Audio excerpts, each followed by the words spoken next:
We recently have had the opportunity to see exactly what it means to show class in boxing. And on Saturday, December 21st, we saw former undisputed champion Alexander Usyk defend his position in the sport of boxing. And his position is the best heavyweight currently in the heavyweight division, with an outstanding performance against Tyson Fury.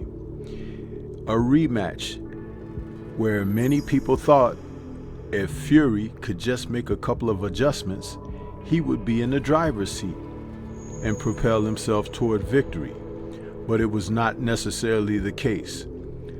And something new was introduced when you talk about AI scoring. Let's talk about this.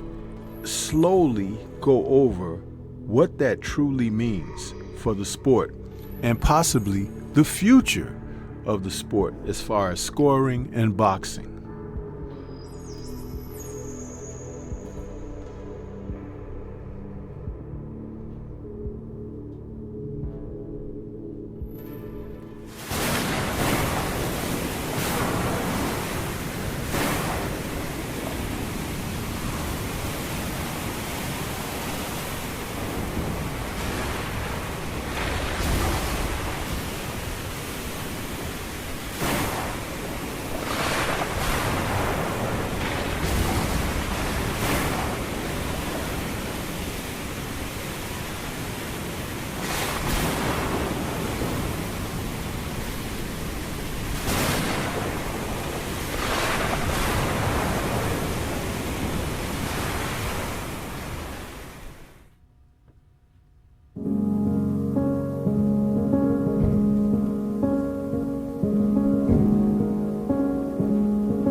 Heavyweight championship boxing.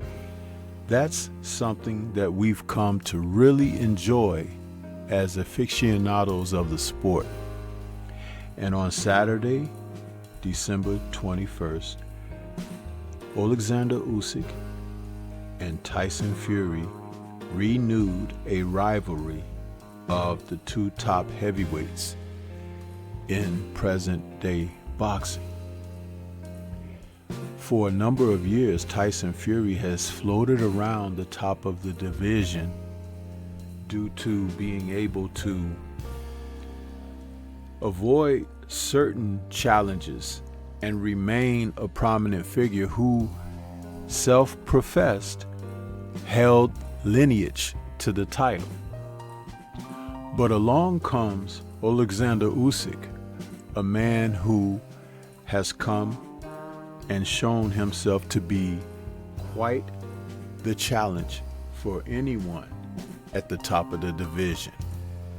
With 2 victories over previous unified champion Anthony Joshua, he went into a fight with Fury back in May where he conquered Fury and took the WBC title off of Fury, becoming undisputed. the first undisputed champion in over 20 years.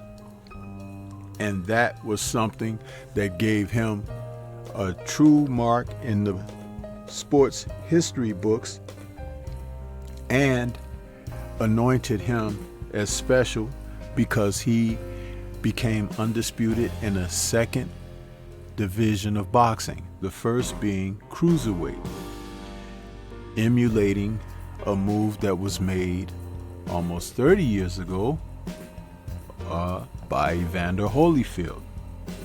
So, where we are presently, as we look at this, we're in a place where not only has a fighter been defined as being the best, but the map that led to Saturday's victory included something new for a change. And what we're talking about is AI scoring.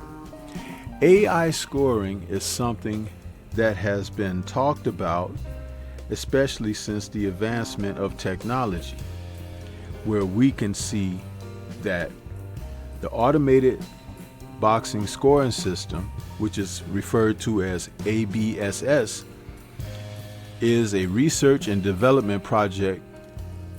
It was developed by a group of Australian institutions and private companies and aims to provide a training aid and unbiased scoring for the sport of boxing. Now, during this pay-per-view event, that main event was brought in to use for scoring for the fight. And AI ended up scoring it 118 to 112 for Alexander Usyk. Ironically, as I scored the fight myself, I had Usyk winning 9 rounds to 2 with 1 even. And the even round, which I hardly ever give even rounds, was the first round. Because though Fury came out and asserted himself, he gave the impression that he was going to fight a different type of fight in this fight and maybe pressure Usyk more and try to get him to go backwards. But near the end of the round, Usyk had already made an adjustment to what Fury's original intent going into this fight happened to be. And see, many people, when they think about these things, they're not necessarily thinking about how it played out before them. And I've often talked about fighters needing to not only make adjustments, but when an adjustment is made, an opposing fighter needs to adjust to the adjustment. That's something we did not see in this fight because Usyk did make an adjustment. Fury did not adjust to that because once the first adjustment is made, that's when the fight begins. Because a fighter being able to be comfortable within what he's doing, you have to make the fighter in comfort uncomfortable. And I have to tell you, ask yourself honestly, at any point during this rematch, did the champion, Alexander Usyk, come across as uncomfortable? I do not believe he did. And that speaks volumes about not only his experience, but his ability to make adjustments, ring IQ, and ring generalship. If Fury is to be lauded for anything, it should be the fact that he came in heavier than the last fight and looking woefully under conditioned. I don't care that he says that he trained for 12 weeks. I don't care that he said that he spent all this time away from his family. When you look at that man's body, you can tell the one thing that he is fit for is a seat at a buffet. And that's not a compliment when you're talking about fighting at the elite level in boxing. You can have the gift of gab. You can even have an intimidating, influential presence. But when you're dealing with a fighter like Alexander Usyk, if you haven't checked all of your boxes, dotted your I's and crossed your T's, it's going to show. And that's where Usyk came across prevailing as the more dominant fighter. He established range on his terms. He established when the real true mix-ups would happen. Fury at no point took the fight to him as if wanting to put on display that he wanted to take the fight away from Usyk. And AI could recognize that in his fighting output, as well as putting Usyk on the defensive and in jeopardy or peril. At no point in this fight did he sell out to try to knock out the champion. That's not surprising because he was never noted to be a knockout fighter to begin with. And that's something that still has to be looked at, because when you're thinking about doing something different, one of the things that has to take place is changing up the rhythm of things. Legendary martial artist Bruce Lee used to speak about fighting in broken rhythm, being able to do something to offset the other party. And that was something that most fighters don't take that as a principle to build upon. But it would work so much better to the advantage of the fighter who would be willing to apply this. It would give them a chance to see exactly what the opponent has to do and give him something to think about outside of what his plan is. And so, as Usyk found his rhythm in the fight, Fury was not able to offset it by any means, and he found himself at a disadvantage. Most pundits felt like he would come in and maul and grapple and push on Usyk. But let me tell you something about that. That has absolutely nothing to do with boxing. Being heavier, not being in the proper condition, looking to maul and grab and all of that. If the referee is a stand-up official, and the gentleman who refereed this bout was, you're not going to be able to do those things. So tactically, you need to have a strategy of technique. Where is that piston jab? Where are those straight right hands that are the Achilles of the southpaw fighter? Where is establishing range and distance and making sure that the opponent pays for coming within a certain range that is called danger? We didn't see that. And when you have a corner that is just there to make you feel good and give you celebratory feelings of euphoria, pumping you up, but not giving you the technical wisdom of how to break and chip away the article in front, you look lost. Usyk could do what as he pleased during this fight, and that's because he was prepared for everything that Fury had to offer. Unfortunately, Fury didn't make an adjustment to rise to the occasion so we could see more out of Usyk, because once Usyk found that comfort zone, he needed not do much of anything else. And remember that harkens back to what I said regarding adjusting to the adjustment. And see, this is how you know the difference between class and boxing. There are so many fighters that do not offer more than just the simple surface that they scratch in competitiveness. But there are times when you really have to dig down. I remember watching a young Ray Leonard. He would always come to a point during a fight that was going rounds.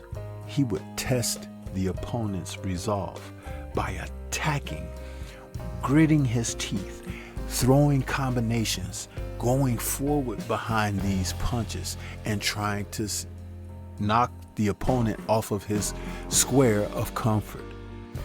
Oftentimes, they would cave into that, even for those who tried to fight him back on those terms, where he was able to utilize some of his gifts, his speed, his fleet of foot, the fact that he had boxing IQ, where he could counterpunch. He's looking for you to throw a certain shot so he could get his vaunted left hook in on you. Ray Leonard was a very cunning fighter, and he would pick moments to do that.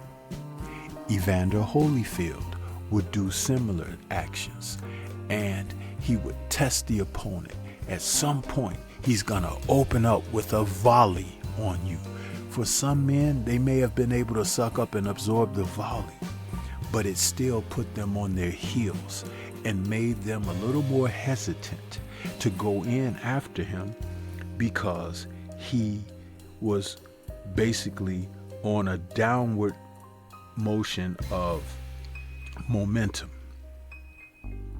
And that would make a lot of difference in fights. Sometimes stepping it to that degree would ruin the resolve of the opponent. Some guys would then look to just survive, and that makes a difference as well. And by the time this fight wrapped up in the championship rounds, I believe AI took into consideration that Fury's output and the fact that during the course of the later rounds, there were moments where he was looking to hold and tie up instead of attack and try to beat down Usyk and take the title away. Most telling when the fight was over was the fact that Fury decided to leave the ring and not give an in-the-ring immediate reaction to the classic bout that he had just fought with Usyk. And a lot of that has to do with not wanting to give the opponent any credit for being the better man. But see, the only one that he needs to be angry with is himself, because he did not put himself in the greatest position to win this fight, regardless of what he would tell you as a person listening on the other end of his speaking. You see, accountability goes a long way. And if he had decided that he really wanted this heavyweight title and not look for gifts, he should have been prepared to go through the fire. And how many fighters of today are in that position? How many fighters of today are willing to go through the fire? Not very many. But when you look at Alexander Usyk, you can see a man who has put himself in that type of position, and that's where he's found himself. But what do you think? This is Stormy B-Man. Shout out to the mighty LDBC and Liberated Perspective, a third eye view of the world. For more content such as this, please like, comment, subscribe, and share. Let me know what you think about AI, its scoring potential, and where it could take boxing leading into the future. Will it be a benefit or a hindrance, or add more controversy? Peace to everyone out there, and everyone please remain safe.